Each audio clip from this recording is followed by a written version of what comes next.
Welcome to the podcast, Larry and Jose. You guys are here from Delphi Digital. Can you tell me about your background and what got you into crypto initially? So I came from a natural science background. I did a PhD in biochemistry. I didn't graduate, but at some point I started investing in crypto because I feel it had a much better risk reward profile than stock market, etc. And over time, I started programming on it myself, and yeah, just got hired and ended up where I am now. And Jose? Yeah, I'm getting some echo now from this recording. So nice. Yeah, so I started off in my teens was a professional kind of poker player. Ended up playing some of the highest stakes online. That's kind of how I got into like the game theory and thing side of things. Then went to university, studied philosophy and economics, and started a couple businesses while at university. Most of them were like your typical kind of startup fails. And then one of them ended up was an e-commerce business that ended up kind of selling to a big wholesaler in London. And then pretty much at the same time kind of came across crypto, fell down the rabbit hole. Started working in the space in early 2017 and have kind of been there ever since. Most of the focus was on token economics for the first few years, just because that's where my interests lay with like the econ and kind of game theory background. Did a lot of cool work there and a lot of cool research there with Delphi. And then started, so with Delphi Labs, we started off kind of, that's what we did. We did token econ consulting, where we worked with people like Axie Infinity and Synthetics and Aave and Compound, Balancer, a bunch of top projects in the space. And then at some point we kind of decided to stop doing that and really focus on building out our own projects and contribute to projects more from the ground up. And that was kind of a year ago. Started off doing that. And kind of Mars and Astroport are sort of the two projects that I guess we have contributed the most to. But then there are also others that we advise and help. And yeah, Labs has now we're around, so at Delphi overall we're about 120 between ventures, research, and labs. And then labs itself is around 50 people. So mostly developers, but also sort of economists, product people, a risk team, lawyers now as well. So yeah, it's been fun. Can you quickly elaborate about the different branches in Delphi again and go into more detail about what each is responsible for? Research is how we started off. So just kind of institutional grade research on various projects and protocols in the space.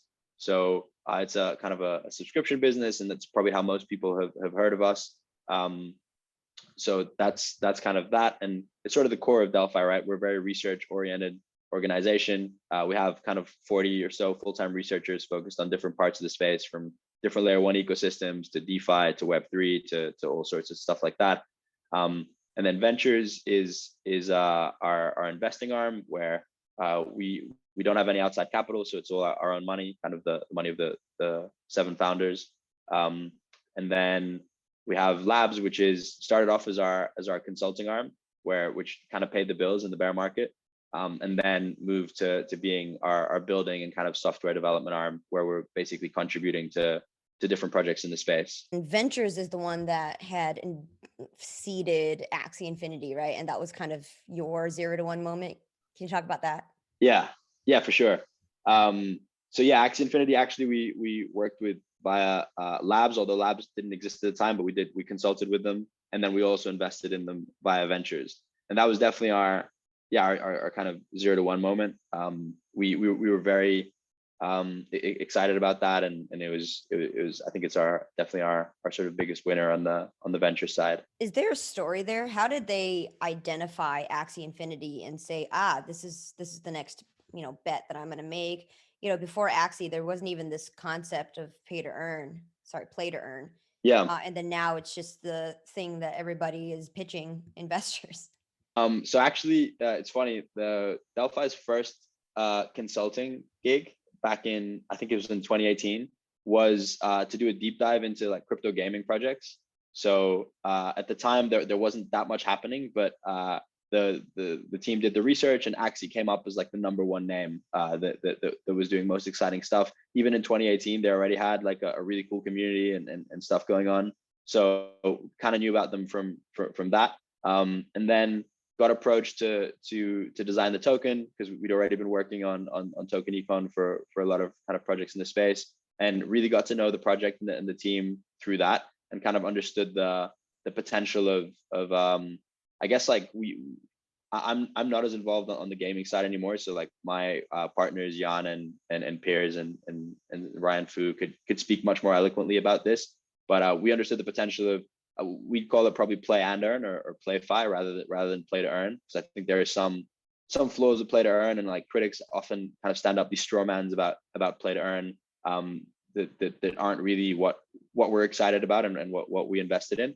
But we just got really excited about, we're all gamers as well. So we just got really excited about the potential of kind of user-owned economies and like building in these incentives into the game layer, and later on even stuff like on-chain games and stuff like that. Like we think gaming is probably the crypto use case that's going to end up bringing in like mass market, and that makes most sense. How do you imagine this industry evolving, where gaming might be the killer application of blockchain tech? How does the blockchain come in, and how does that provide some sort of distinct advantage for gaming? I guess it would be in the marketplace. Yeah, I think it's a really good question, because there's different levels of how that can be done. And again, I'm definitely not the most well-versed person at Delphi on this. I spent the last like 18 months just focused on building stuff and building DeFi. So like that's the bit that I can speak to more eloquently. But I think, yeah, high level, there's a bunch of different ways. I think one of them that's often underrated is just like the ease of like creating a new business model for indie game devs, where like game developers actually have like a pretty horrible life at traditional gaming companies. Like we have partners who are pretty in the industry, and it's like very hard deadlines, not great pay, and indie game devs have a really hard time. I think blockchain creates like a really good sort of business model for that. And it also has, like, we've seen a bunch of kind of the top devs from traditional world, including like founders of EVE Online, founders of League of Legends, all kind of make moves into crypto gaming. I think the other part is sort of being able to own the assets in the game yourself. Although obviously there's some, like, you might own the assets, but the game has to sort of honor the experience that's attached to those assets, right? So there's always a point of centralization. But I think there's, and that's where kind of on-chain gaming gets interesting, and also like open source games where you can kind of have these forks where you kind of keep the assets. But that's I think something for later on. And then I do think like players being able to own sort of part of the value of the game that they're playing and building towards, and being able to earn that value by playing and by becoming more skilled, I think is a huge part of this. From my perspective, I also think blockchain is really useful at creating new business models for like esports. We recently had Brooks on our podcast, who's building a game called Nor on a Disruptor series, and he talks about this kind of like, for me, the most interesting games are kind of the most skillful, and those are also the most meaningful.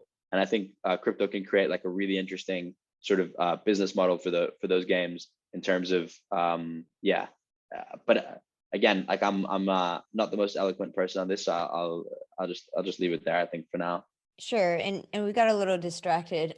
So let's go back to what you guys are working on, right? Which is Mars Protocol. Tell us more about that. Mars Protocol, I guess the base of Mars Protocol is kind of a money market, similar to one you'd understand, like Aave or Compound, where users can come in, deposit their assets, and use them as collateral to take out loans, right? Over collateralized loans. But the big kind of inside of Mars Protocol, I guess, is that those protocols are naturally kind of capital inefficient, because you can only borrow less than what you put in, right? Because you can take the money that you borrow anywhere, they can never give you more than what you put in as collateral, because there's no incentive for you to ever pay it back, right?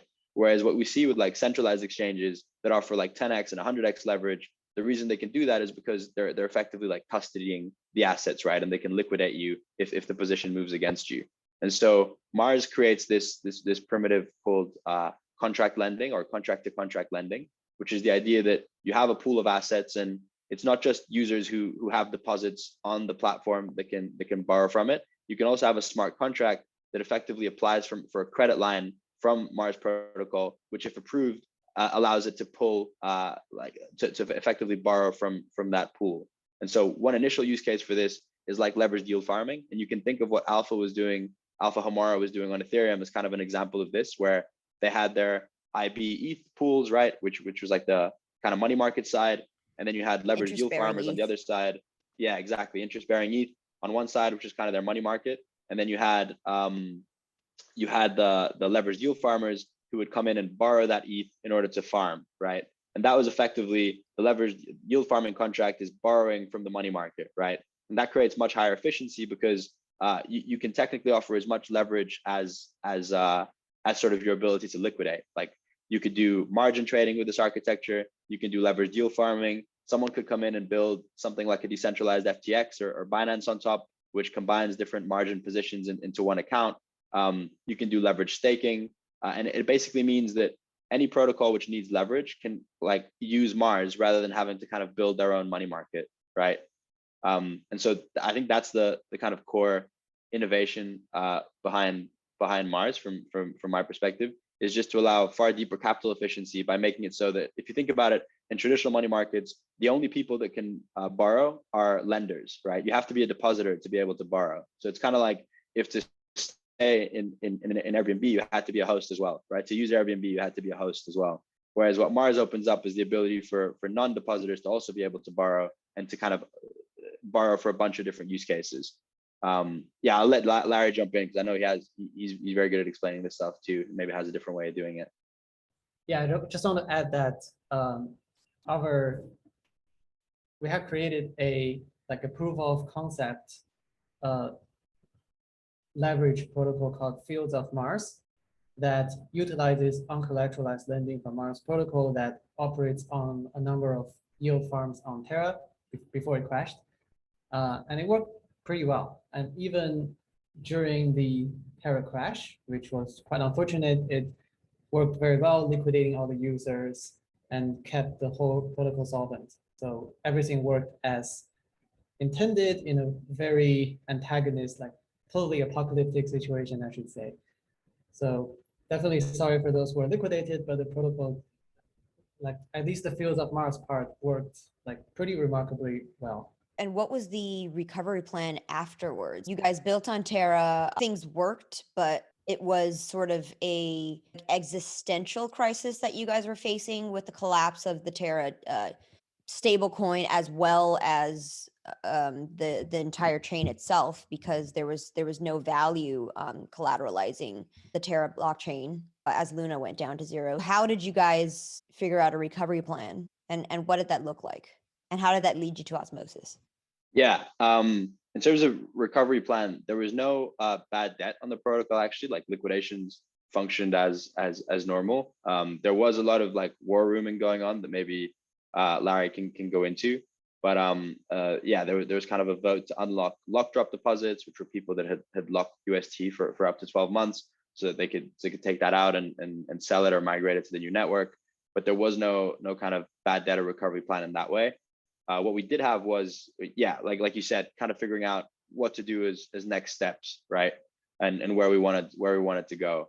And I think our vision for kind of DeFi and how we were building or how we were contributing to Mars and Astroport was of sort of an integrated DeFi experience, right? And for me, I don't think users eventually will want to go to one place to trade, somewhere else to lend and borrow. You know, they don't want to go to Uniswap to trade, go to Aave to lend and borrow, go Perpetual Protocol to trade perps, you know, go to Balancer to do LVPs.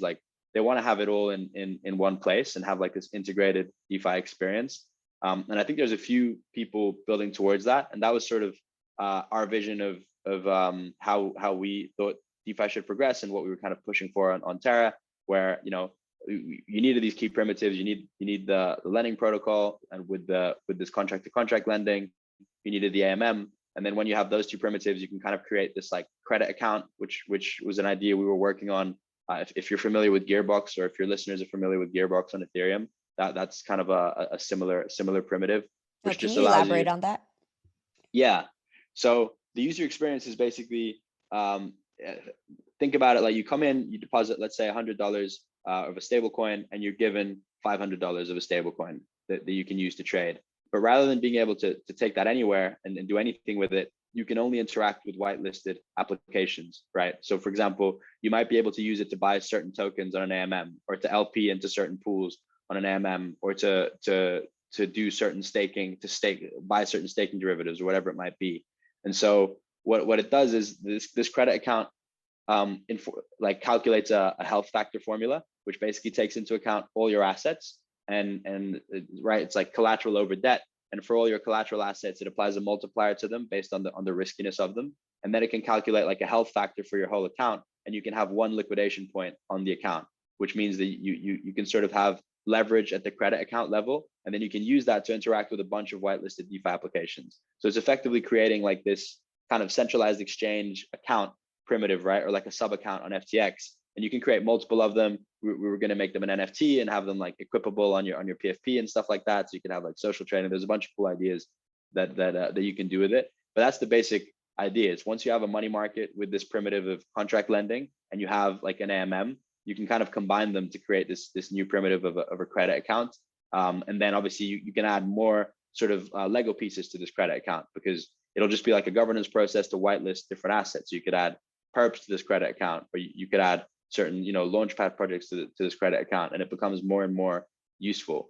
And so that was sort of the vision. And we realized there was a few projects building towards it, but I think Osmosis was the team that we spoke to that we most clicked with, in terms of like super smart team, very technical, and also had the same vision of this app chain. I personally actually was surprised by that, because I thought Osmosis was kind of the AMM chain, right? Like the Cosmos app chain, like AMM chain. But when I spoke to Sunny, I realized that he saw AMM not as like just purely exchange, but like the broad vision of an exchange like Binance, right? Where you can do spot, you can do margin, you can do perps, you have launchpad. And so realized we were aligned on that vision, and rather than trying to do it on sort of our own app chain, we could try and kind of do it together on Osmosis. And then I think for us, that we always had this idea, and I'll let Larry go into this because it's his baby, but we always had this idea of the Mars app chain sort of being the optimal design for a money market, because a money market really needs to be wherever there's demand for leverage, right? Any chain that has yield, or that has leverage trading opportunities, or that has demand for leverage, a money market needs to be there. And so there need to be outposts on several chains, similar to what Aave is doing. But like ideally there should be some hub that kind of moves liquidity around these chains to sort of optimize utilization, and to make sure that capital is wherever it needs to be, both to satisfy borrowing demand, and also for like safety reasons. For instance, if there's like a Terra situation, right, where utilization hits 100% and you can't liquidate. So that's kind of the design for Mars chain. But I'll let so I answered like Osmosis and Mars chain, so I'll let Larry jump in on this as well. Yeah, so first of all, the idea of Mars chain was coined by Sunny, not me, so credits to him. So the idea of a Mars chain, well, to explain that, we first think about those OG Ethereum lending protocols like Aave and Compound, right? So what they do is there are multiple EVM chains, and basically what they do is they deploy a copy of their protocol on each of those EVM chains. So you might have Aave on Ethereum L1, you might have the same Aave on Polygon, you have the same one on Avalanche. And these copies of the same protocol, they don't necessarily share their liquidity. So you might have a bunch of USDC on Ethereum that say nobody wants to borrow, but you might have some USDC on Polygon that lots of people wants to borrow and are in very short supply, right? So in that case, this will be quite inefficient. You need some smart market makers to do their things and move liquidity between these chains. So they are not automatic, and the liquidity is fragmented, very inefficient. So there has been multiple efforts to solve this. It's like Aave in their V3 created I forgot their name, but it's some sort of hub that can transfer liquidity between chains. Compound tried to build their own chain, but they ultimately gave up. Umi is a good attempt. So their architecture is they're going to have an app chain that has a money market sitting on top of it. and all the liquidity gets transferred to UMI chain, and all the borrowing and lendings happen on UMI chain.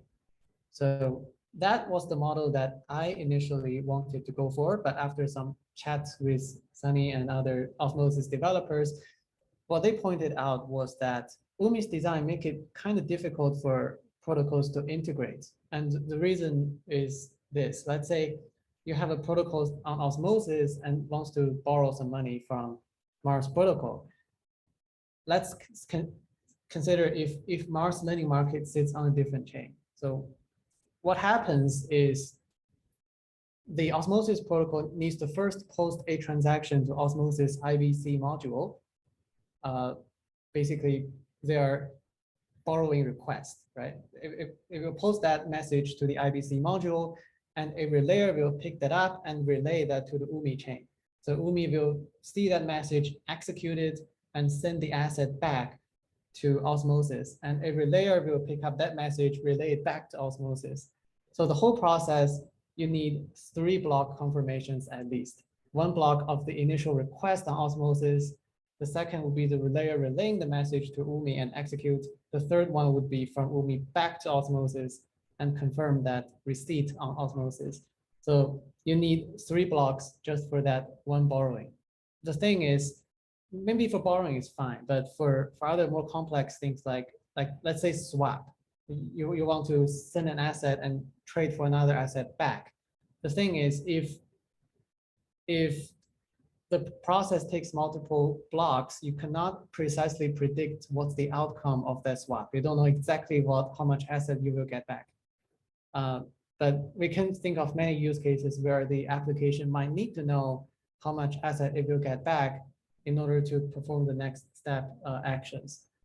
So overall, what I want to say is IBC is cool. IBC makes a lot of interchain interactions possible, but it's still much more challenging than if your protocol and the protocol it wants to interact with all sits on the same chain. So like that's a fact. It's just not that easy to work with. So the model we opted for is that we're going to put Mars lending market on many different chains, as long as the chain satisfies some criteria, like it needs to have an oracle, it needs to have demand for borrowing because it has DeFi activities, it needs to have sufficient liquidity for liquidation, etc. And Osmosis is definitely the top candidate in the Cosmos ecosystem for that.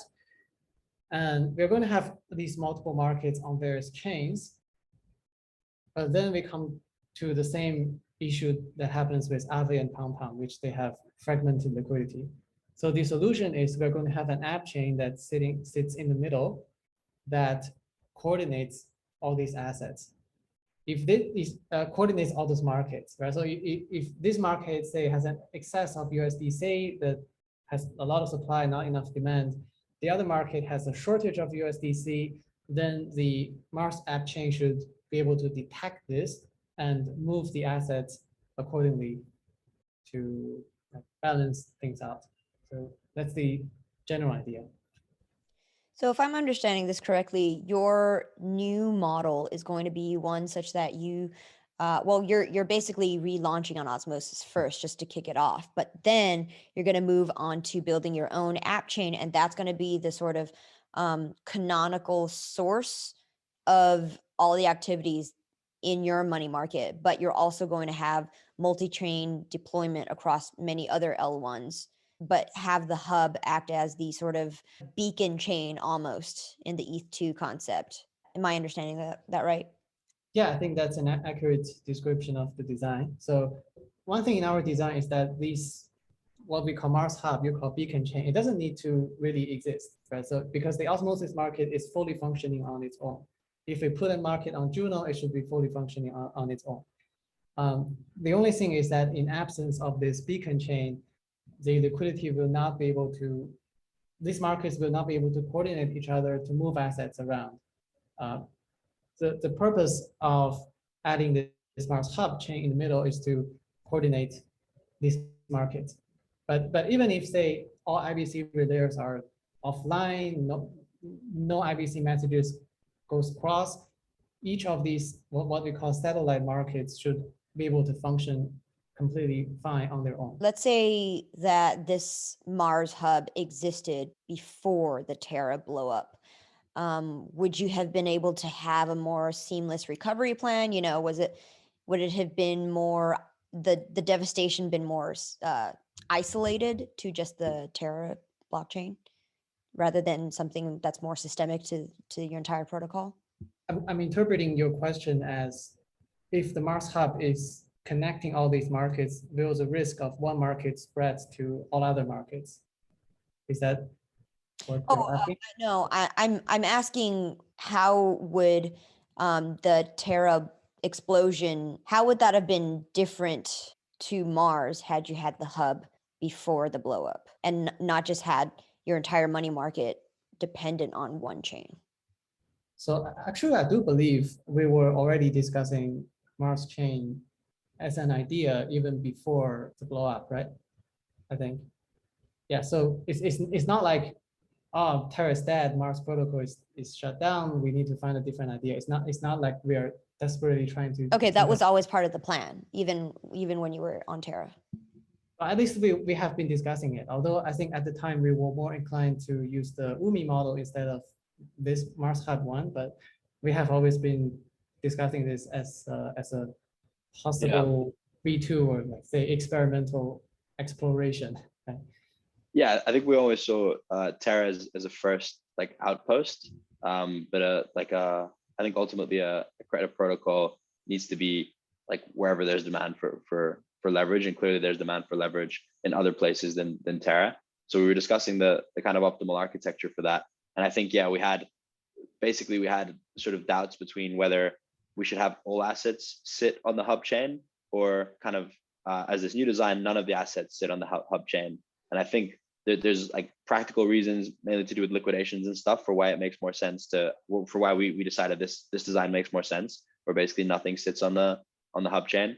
And then in terms of risk, the risk part becomes really important, because risk is shared amongst all the different outposts, and that's also a benefit, right? Because it means that you can effectively use an asset on any outpost as collateral to kind of borrow one from another.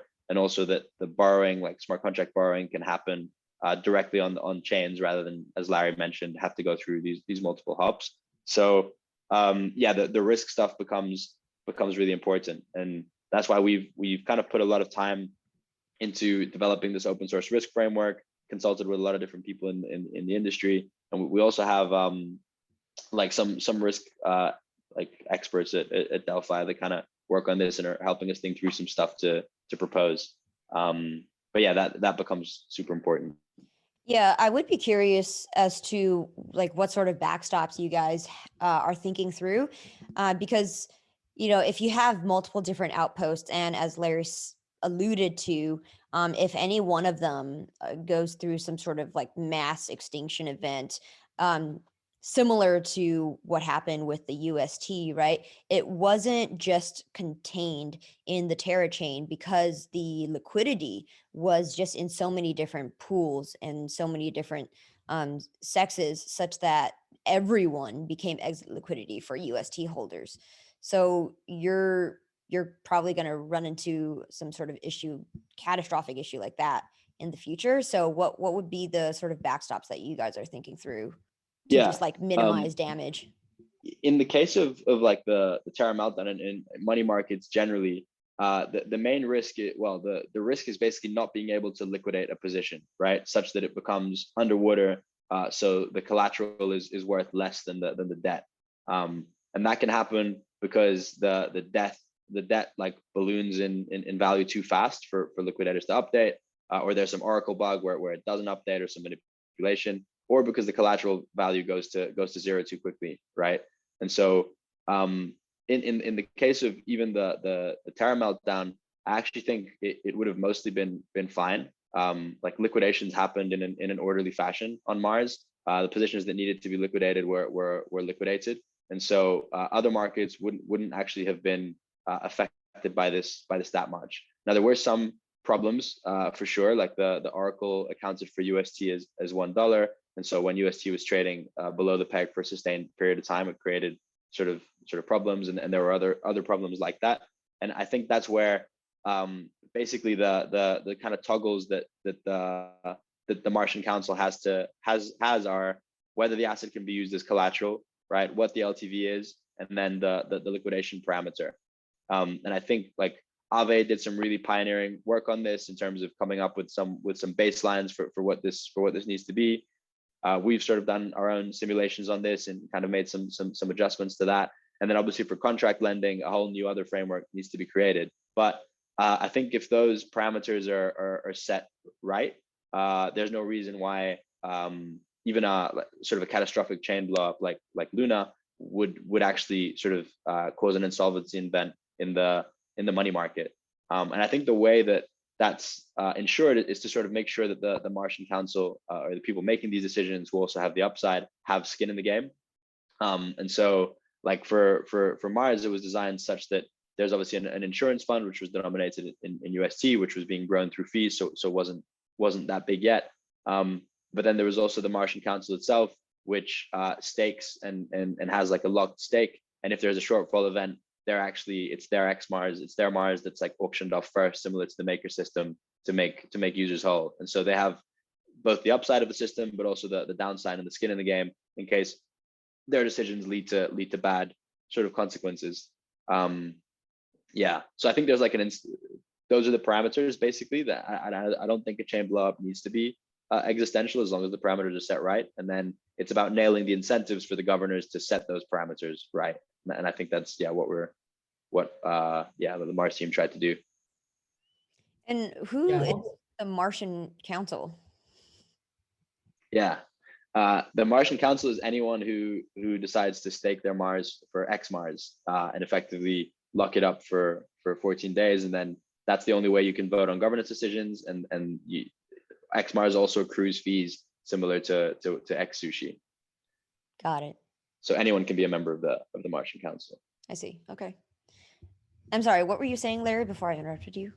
Yeah, so I'm actually thinking about the specific case of Terra blowing up. So I think actually having this Mars chain model actually make it safer, actually, perhaps because one of the problem we had during the Terra blow up was that the Terra money market did not have enough Luna in the market to carry out liquidations, because at the time Luna was going down faster than UST did. So a lot of positions who were borrowing UST against Luna collateral needs to be liquidated. And to carry out this liquidation, you need Luna tokens to be available in the market. But at the time, a lot of Luna tokens were borrowed away. So with an issue was we didn't have enough Luna in the market. But we ultimately was able to source some Luna to cover this. But imagine if we had this Mars chain design, if we have a separate market on Osmosis, for example, that has an excess of Luna, then Mars Hub could have potentially noticed the shortage of Luna on the Terra market and moved the excess Luna from Osmosis to Luna to basically allow the liquidation process to go through and therefore secure the whole protocol to be solvent, right? So actually could perhaps reduce the overall risk of the protocol. That's what I'm thinking. I mean, how could you have done that without mass coordination with Osmosis Governance? Because in order to have taken the liquidity out of Osmosis, you had to go through just like an emergency unbonding. I mean, Luna deposited in Mars market on Osmosis, not on Osmosis DEX. Oh, okay. Yeah. Okay, never mind. That's a different thing. Is there anything that you guys can talk to about Astroport? We're still kind of deciding next steps for Astroport in the short term. I think the community has decided to launch Astroport on Terra V2, and so Astroport will be there. And then exploring kind of different cross-chain design, different potential places that Astroport can go. But yeah, no super relevant news for now. I think the way that sort of Mars used to interact with Astroport on Terra Classic is similar to how Mars will interact with Osmosis on Osmosis, right? Where it's facilitating leverage on both LPing and eventually trading as well. So yeah, so am I understanding it correctly that it made sense for you guys to have Astroport continue on Luna V2 as a dApp, I suppose, without Yeah. a stable coin, and then for you to move Mars to Osmosis because it has more liquidity, and you could create Yeah. a money market here. What about, are you able to talk about Avatar? I mean, the idea, so like we are believers in like NFTs as facilitating kind of decentralized identity effectively, and specifically like the idea of non-transferable NFTs, which were recently kind of popularized in the Vitalik paper is kind of soul-bound NFTs. But we've been working on this for a while, with the idea that it can kind of create this emergent decentralized identity, right? Out of these sort of NFTs that you earn for, let's say, participating in a lock drop or being a big LP somewhere, or you know, being a valuable community member somewhere, or having a Delphi research membership, or passing KYC on some exchange, right? All of these can provide like these emergent kind of data points about a user and about a wallet, which can help just provide like data around who a wallet is, right? Effectively. And then the idea with Avatar was that you could combine these visually and have sort of like a fingerprint of a user that you could see visually. And so it was the initial use case was kind of like a composable PFP.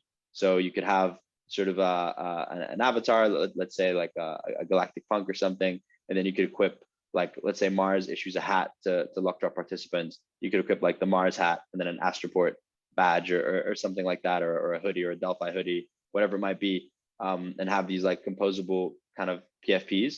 But really it's like, I think the best way to think about it is just kind of like a fingerprint or a way to see a bunch of data about a wallet like visually. And so there was, I think the idea initially was to launch on Terra, just given that Mars and Astroport were there, and so it made sense in terms of like we could issuing NFTs there, and there was also a big network of projects that were interested in using this.